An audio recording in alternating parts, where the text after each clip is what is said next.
उद्योग पर्व में विराट की सभा में पांडव पक्ष से श्री कृष्ण, बलराम, सात्यकी का एकत्र होना और युद्ध के लिए द्रुपद की सहायता से पांडवों का युद्ध सज्जित होना। कौरवों की युद्ध की तैयारी। द्रुपद के पुरोहित ला कौरवों की सभा जाना और संदेश कथन। धृतराष्ट्र का पांडवों के यहाँ संजय को संदेश देकर भेजना। संजय का युधिष्ठिर से वार्तालाप। धृतराष्ट्र का विदुर से वार्तालाप। सनत सुजात द्वारा धृतराष्ट्र को उपदेश। धृतराष्ट्र की सभा में लौटे हुए संजय तथा पांडवों का संदेश कथन। युधिष्ठिर के सेना बल का वर्णन। संजय द्वारा धृतराष्ट्र को और धृतराष्ट्र द्वारा दुर्योधन को समझाना। पांडवों से परामर्श कर कृष्ण द्वारा शांति प्रस्ताव लेकर कौरवों के पास जाना। दुर्योधन द्वारा श्री कृष्ण को बंदी बनाने का षड्यंत्र करना। गरुड़गाल व संवाद विदुलोपाख्यान। लौटे हुए श्री कृष्ण द्वारा कौरवों को दंड देने का परामर्श। पांडवों और कौरवों द्वारा सैन्य शिविर की स्थापना और सेनापतियों का चयन। दुर्योधन के दूत उलूक द्वारा संदेश लेकर पांडव सभा में जाना। दोनों पक्षों की सेनाओं का वर्णन। अम्बोपाख्यान।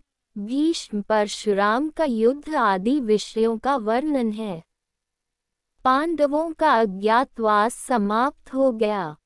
वे कौरवों से अपने अपमान का बदला लेने को तैयार थे। अभिमन्यु और उत्तरा के विवाह पर अनेक राजा उपस्थित हुए।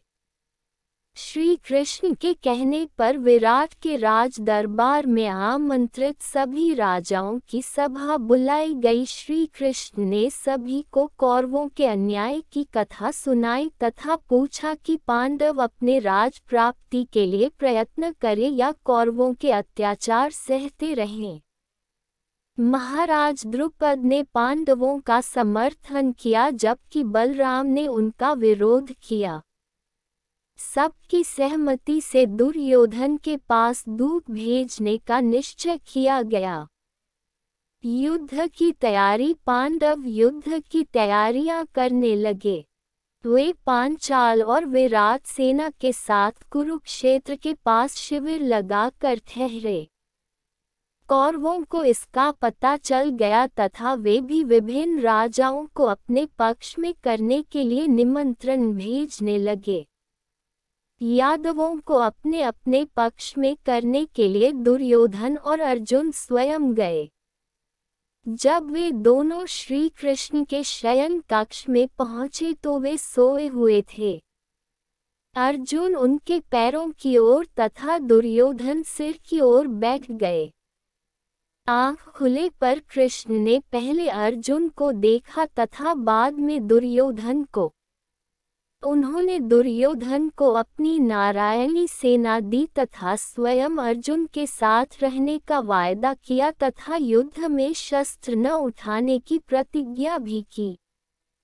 पांडवों के मामा शल्य पांडवों की सहायता के लिए चल पड़े। रास्ते में उनके स्वागत की व्यवस्था दुर्योधन ने की, जिसे देखकर शल्य बहुत प्रसन्न हुए तथा दुर्योधन ने उनको प्रसन्नता के बदले अपने पक्ष में कर लिया।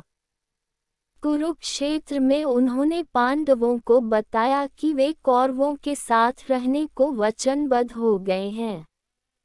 युधिष्ठिर ने शल्य से प्रार्थना की कि यदि वे कर्ण के सारथी बने तो उसे सदा हतोत्साहित करते रहेंगे। शल्य ने इस प्रार्थना को स्वीकार कर लिया। दुर्योधन ने शांति प्रस्ताव लेकर आए दूत को कहला भेजा कि वे युद्ध के बिना सुई की नोक के बराबर भी जमीन देने को तैयार नहीं हैं।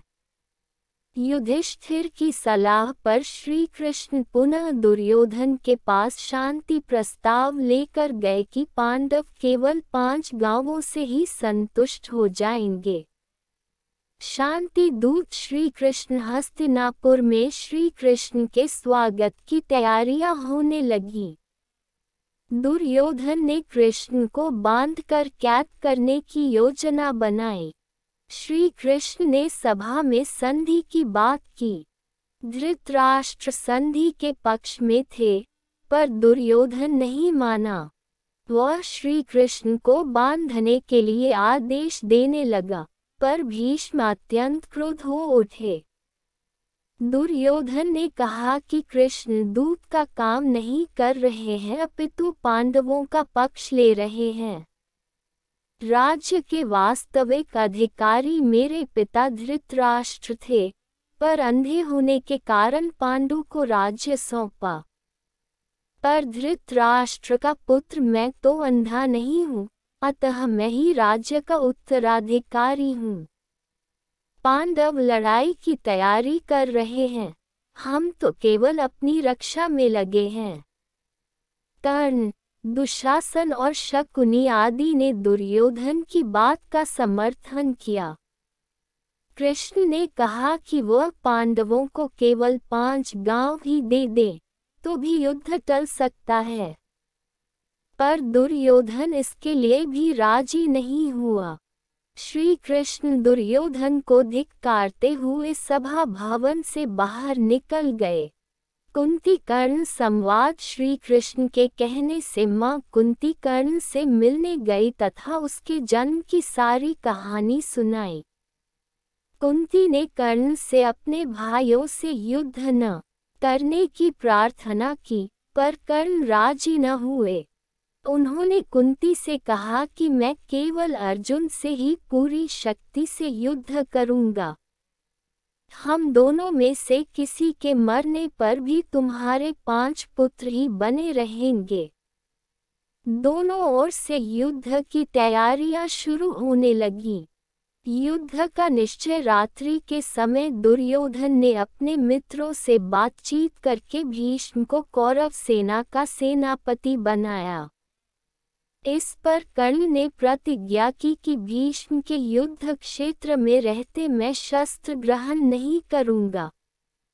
भीष्म ने सेनापति का पद स्वीकार कर लिया, पर स्पष्ट किया कि मैं पांडवों का वध नहीं करूंगा, पर पांडव सेना का संहार करता रहूंगा। इसी समय भगवान वेदव्यास धृतराष्ट्र से मिलने आए। धृतराष्ट्र ने वीरों की वीरता सुनने की इच्छा प्रकट की। व्यास ने संजय को दिव्य दृष्टि प्रदान की तथा धृतराष्ट्र से कहा कि यहाँ बैठे बैठे वे युद्ध का सारा समाचार जान सकेंगे। उद्योग पर्व के अंतर्गत 10 उप पर्व हैं और इसमें कुल 196 अध्याय हैं।